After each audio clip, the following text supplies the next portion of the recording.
मैं doctor Anjali Dubey Gideon history channel में आपका स्वागत करती हूँ। हमारा जो आज का वीडियो है वह 1773 के रेगुलेटिंग एक्ट पर आधारित है। रेगुलेटिंग एक्ट को समझने से पहले हमें भारत में ब्रिटिश राज्य के सुदृढ़ीकरण पर चर्चा करनी होगी। तो हम बात कर रहे हैं भारत में ब्रिटिश राज्य का सुदृढ़ीकरण कैसे हुआ। ईस्ट इंडिया कंपनी का नवीन राजनीतिक स्वरूप हम अगर समझें तो 1757 ईस्वी से पूर्व ईस्ट इंडिया कंपनी अगर हम देखें तो वह केवल एक व्यापारिक संस्था थी। कंपनी का प्रारंभिक उद्देश्य केवल और केवल व्यापार था और उस पर क्षेत्रीय प्रशासन का कोई भी उत्तरदायित्व नहीं था। परंतु 1764 ईस्वी में बक्सर के युद्ध के बाद कंपनी ने भारत में विशाल भूभाग प्राप्त कर लिया और अब इसे राजनीतिक संस्था का स्वरूप प्राप्त हो गया।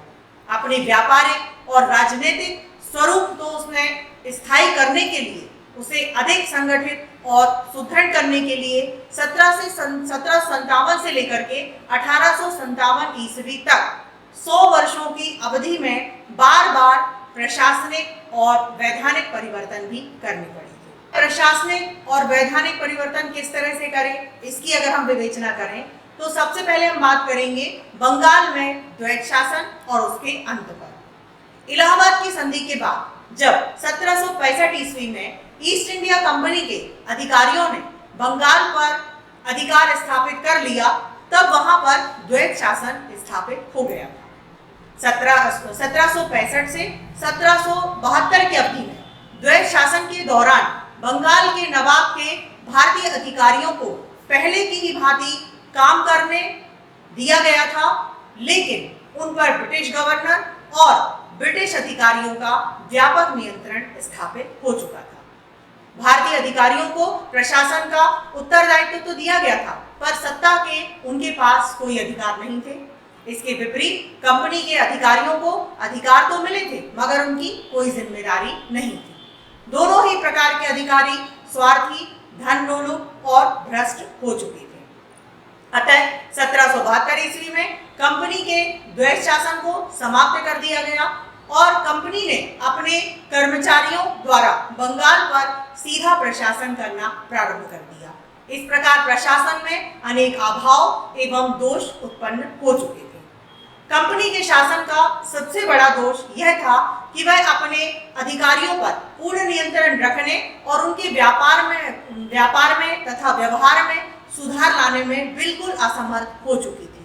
इसी बीच बंबई, मद्रास और बंगाल के प्रांतों में दूर दूर फैले ब्रिटिश भूभागों पर नियंत्रण करने के लिए शक्तिशाली केंद्र कैसे स्थापित किया जाए, यह अवसर उस समय आया जब वॉरेन हेस्टिंग के शासनकाल में कंपनी को दक्षिण भारत में मराठों युद्धों के साथ बंगाल के द्वैत शासन के दुष्परिणाम से उत्पन्न जो आर्थिक संकट थे उनका सामना करना पड़ा था।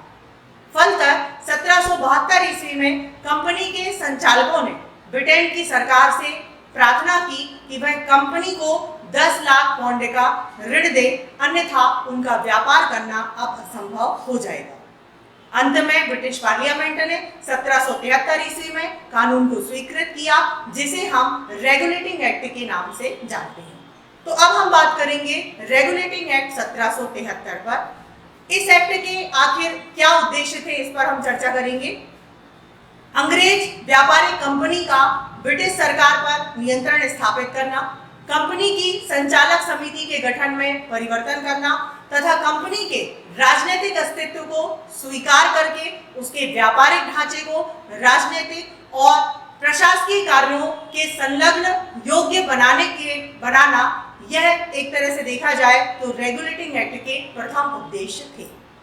हम बात करेंगे रेगुलेटिंग एक्ट की क्या क्या प्रमुख धाराएं थी। तो धाराओं में हम देखें तो इस एक्ट के अगर हम देखते हैं 2 भाग थे। प्रथम भाग में कंपनी को 14 लाख पाउंड का ऋण 4% ब्याज की दर से ब्रिटिश सरकार द्वारा दिए जाने का उल्लेख है। इस भाग में कंपनी द्वारा दिए जाने वाला लाभांश भी निर्दिष्ट कर दिया गया था। दूसरा भाग पहले की अपेक्षा अधिक महत्व रखता है। इसमें कंपनी के संचालक समिति और भारत में उनके प्रशासन संबंधी कार्यों का उल्लेख है। इसकी प्रमुख धाराओं पर अगर हम चर्चा करें तो सबसे पहली है संचालक समिति का गठन। कंपनी की समुचित व्यवस्था के लिए 24 सदस्यों की एक संचालक समिति थी। इसका कार्यकाल 1 वर्ष के स्थान पर 4 वर्ष का निश्चित कर दिया गया था। इस समिति के 1/4 सदस्य 6 सदस्यों को प्रतिवर्ष अपना स्थान रिक्त करना होता था। अगले निर्वाचन में उम्मीदवार खड़े होने और चुने जाने के लिए उनको कम से कम 1 वर्ष तक अपने पद से पृथक भी रहना होता था। संचालक समिति के सदस्यों को कंपनी के स्वामी या भागीदार चुनते थे।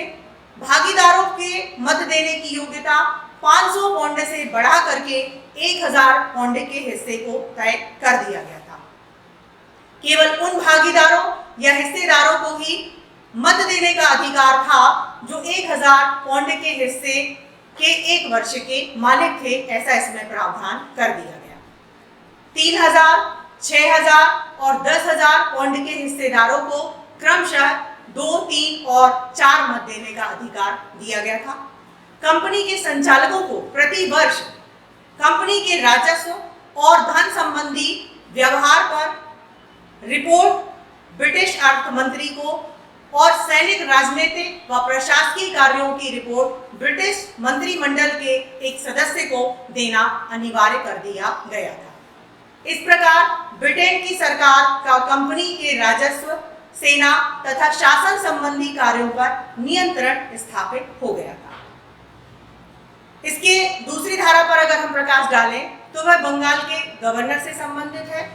बंगाल, बिहार और उड़ीसा का सैनिक और असैनिक प्रशासन बंगाल के गवर्नर और उसकी कार्यकारिणी समिति को सौंप दिया गया था। तीसरा प्रावधान गवर्नर जनरल के बारे में है। बंगाल का गवर्नर भारत में अंग्रेजों के क्षेत्रों और प्रदेशों का गवर्नर जनरल बनाया गया। मद्रास और बंबई के गवर्नर उसके अधीन रखे गए थे। ये उसके आदेश के बिना भारतीय नरेशों से ना तो युद्ध और ना ही संधि कर सकते थे, परंतु तत्कालिक आवश्यकता पड़ने पर अथवा संचालक समिति की सीधी आज्ञा प्राप्त कर लेने पर गवर्नर जनरल तथा उसकी कार्यकारिणी की अनुमति के बिना भी ये कार्य कर सकते थे। वॉरेन हेस्टिंग प्रथम गवर्नर जनरल बनाया गया था। अगला प्रावधान जो है वह गवर्नर जनरल की परामर्श समिति से संबंधित है। गवर्नर जनरल के कार्यों में सहायता और परामर्श देने के लिए 4 सदस्यों की एक समिति का निर्माण भी किया गया था और यह गवर्नर जनरल की काउंसिल कहलाती थी। इनके जो प्रथम 4 सदस्य थे वह फिलिप फ्रांसिस, क्लेवरिंग, वॉरवेल और कर्नल मॉनसन थे। इनका जो कार्यकाल था वह 5 वर्ष का था। गवर्नर जनरल समिति के निर्णय बहुमत से करेगा और किसी विषय पर बराबर मतदान होने पर गवर्नर जनरल को निर्णय मत देने का अधिकार होगा, ऐसा इसमें प्रावधान था। गवर्नर जनरल और उसकी समिति नियम बनाने तथा आवश्यक अध्यादेश प्रसारित करने का अधिकार भी इस अधिनियम के तहत दिया गया था, परंतु इसको कार्यान्वित करने के पूर्व कलकत्ता की सुप्रीम कोर्ट द्वारा इनका पंजीयन और प्रकाशन आवश्यक था, ऐसा भी कहा गया तथा गृह सरकार, ब्रिटिश सरकार की स्वीकृति लेना भी अनिवार्य था, यह भी इसमें प्रावधान किया गया। अगला हम अगर वेतन पर चर्चा करें तो बंगाल में गवर्नर जनरल का वेतन 25 सहस्त्र पौंड वार्षिक तथा उसकी समिति के सदस्यों का 10 सहस्त्र पौंड प्रति वर्ष निश्चित किया गया था। व्यक्तिगत व्यापार निषेध पर भी इसमें कहा गया कि कंपनी के कर्मचारियों द्वारा जो निजी व्यापार किया जाता था उसे निषिद्ध कर दिया गया इस अधिनियम के माध्यम से, और कोई भी कर्मचारी बिना लाइसेंस लिए व्यापार नहीं कर सकता था। यह प्रावधान भी रेगुलेटिंग एक्ट में किया गया।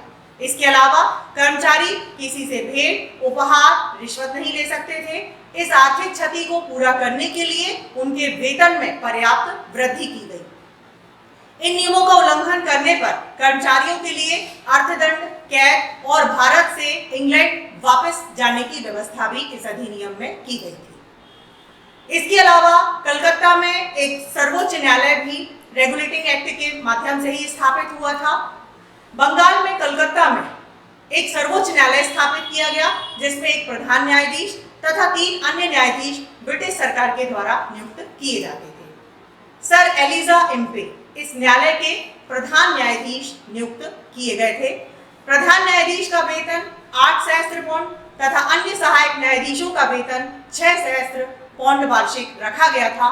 बंगाल, बिहार और उड़ीसा की समस्त प्रजा इस न्यायालय के अधीन हो गई थी। रेगुलेटिंग एक्ट के महत्व पर अगर हम बात करें तो इस कानून द्वारा अंग्रेज कंपनी के राजनीतिक लक्ष्य तथा अस्तित्व को स्पष्ट रूप से स्वीकार कर लिया गया था।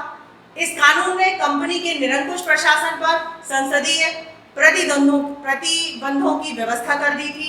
सर्वोच्च न्यायालय की स्थापना एक अच्छे प्रशासन का प्रारंभ और सुरक्षा थी, यह हम कह सकते हैं। यह कानून ब्रिटिश पार्लियामेंट संसद द्वारा कंपनी के भारतीय प्रशासन में परिवर्तन करने वाले और उसकी सर्वोच्च सत्ता स्थापित करने वाले कानूनों में सबसे प्रथम कानून था। यह इसका सबसे बड़ा महत्व है।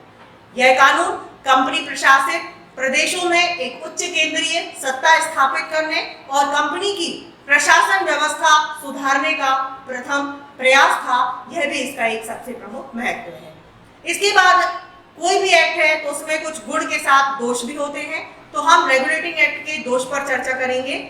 रेगुलेटिंग एक्ट में भी दोष थे और इसका सबसे बड़ा दोष था कि गवर्नर जनरल का काउंसिल पर नियंत्रण नहीं था। उसे अपनी काउंसिल के निर्णय को निरस्त करने का अधिकार नहीं दिया गया था। वह काउंसिल के जो बहुमत थे उनको स्वीकार करने के लिए बाध्य था। यह इसका सबसे बड़ा दोष सामने आता है। इसलिए गवर्नर जनरल और उसकी काउंसिल में निरंतर संघर्ष चलता रहता था, क्योंकि काउंसिल के 3 सदस्य सदा हेस्टिंग का विरोध करते थे। दूसरा दोष यह था कि मद्रास और बंबई की सरकारों पर गवर्नर जनरल और उसकी काउंसिल का पूर्ण नियंत्रण स्थापित नहीं किया गया था। इससे कंपनी की सरकार को अनेक कठिनाइयों का सामना करना पड़ता था। तीसरा दोष यह था कि सर्वोच्च न्यायालय तथा कार्यपालिका मतलब गवर्नर जनरल की काउंसिल के अधिकार और कार्य क्षेत्र स्पष्ट नहीं किए गए थे, जिससे उनमें टकराव होता था। गवर्नर जनरल और उनकी काउंसिल के द्वारा बनाए गए कानूनों को न्यायालय में लागू करना उच्चतम न्यायालय की इच्छा पर निर्भर था। इसी प्रकार सर्वोच्च न्यायालय में ब्रिटेन का कानून लागू होता था और बंगाल के दीवानी न्यायालयों में भारत का स्थानीय कानून। इन दोषों को दूर करने के लिए ब्रिटेन में तत्कालीन प्रधानमंत्री पिट के नेतृत्व में एक कानून बनाया गया, जिसे हम पिट्स इंडिया एक्ट के नाम से जानते हैं, जिसके बारे में हम अगले वीडियो में चर्चा करेंगे। तो मैं आशा करती हूँ कि आज के इस वीडियो के माध्यम से आपको रेगुलेटिंग एक्ट बहुत अच्छे से समझ में आ गया होगा और इसके साथ ही उसके क्या गुण थे तथा क्या दोष थे, इस पर भी हमने चर्चा की है। धन्यवाद। आज का वीडियो जिन संदर्भ ग्रंथों पर आधारित है वे आपकी स्क्रीन पर हैं। आप उन्हें देख सकते हैं और इनका अध्ययन कर सकते हैं। यदि आपको ये वीडियो अच्छा लगा और भविष्य में आप भारतीय एवं विश्व इतिहास को क्रमबद्ध रूप से जानना चाहते हैं तो आप इस चैनल को लाइक करें और सब्सक्राइब का बटन दबाएं। आपके सुझाव सदैव आमंत्रित रहेंगे। साथियों, इस चैनल का उद्देश्य किसी भी रूप में व्यवसायिक बिल्कुल भी नहीं है। इस चैनल के द्वारा संपूर्ण इतिहास का ज्ञान पूर्णतः निःशुल्क प्रस्तुत किया जाएगा। धन्यवाद।